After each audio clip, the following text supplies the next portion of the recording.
네, 오늘의 판결, 정말 당해보지 않고는 그 억울함을 짐작할 길도 없는 성추행 무고 얘기입니다. 사건은 지난 3월 부산에 있는 동아대 미술학과 학생이 학내에 붙인 대자보가 발단이 됐습니다. 저는 자랑스러운 동아대학교 미술학과 학생이라고 자신을 밝힌 이 학생은 미술학과의 추잡한 교수들을 고발하려 한다는 대자보를 붙였습니다. 이 학생은 대자보에서 2016년 3월 30일에서 4월 2일까지 진행된 미술학과 야외 스케치에 참가한 학생이라고 자신을 소개했습니다. 이어 이 학생은 학교 행사에서 교수가 학생들에게 성추행하는 것을 목격하였다며 특정 학생의 등에 손을 놓고 브라자 끈을 만지고 손등에 뽀뽀를 하고 엉덩이를 만지는 행동을 했다. 저는 목격자다라고 아주 구체적으로 목격했다는 성추행 행위를 묘사했습니다. 그러면서 이 학생은 저는 동아대학교 학생인 것을 자랑스럽게 생각했지만 이제는 자랑스럽지 않다. 수치스럽다.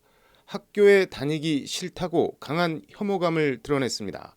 나아가 이 학생은 저는 증거 사진을 들고 있다며 공식적인 사과가 없을 경우 교수님의 실명과 사진을 공개하겠다고 성추행을 했다는 교수를 압박했습니다. 이 학생이 대자보에서 적은 2016년 3월 31일에서 4월 2일까지 진행된 미술학과 야외 스케치라는 문구. 시간과 장소가 특정되어 있습니다. 당연히 해당 수업을 진행했을 교수도 특정이 된다는 얘기입니다.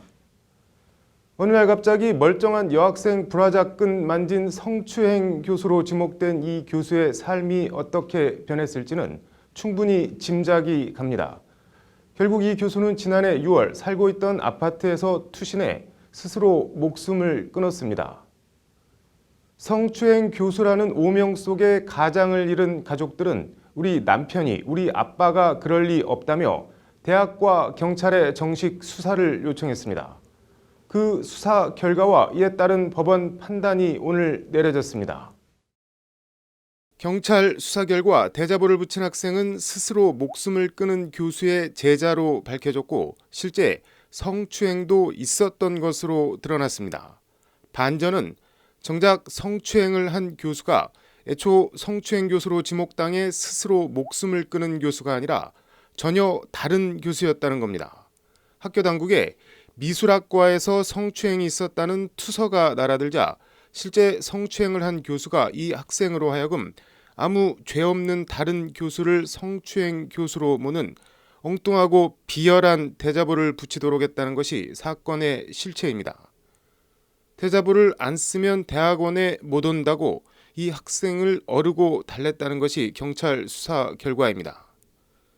명예훼손 혐의로 피소된 거짓 대자보를 올린 학생에 대해 법원은 오늘 징역 8개월의 실형을 선고했습니다.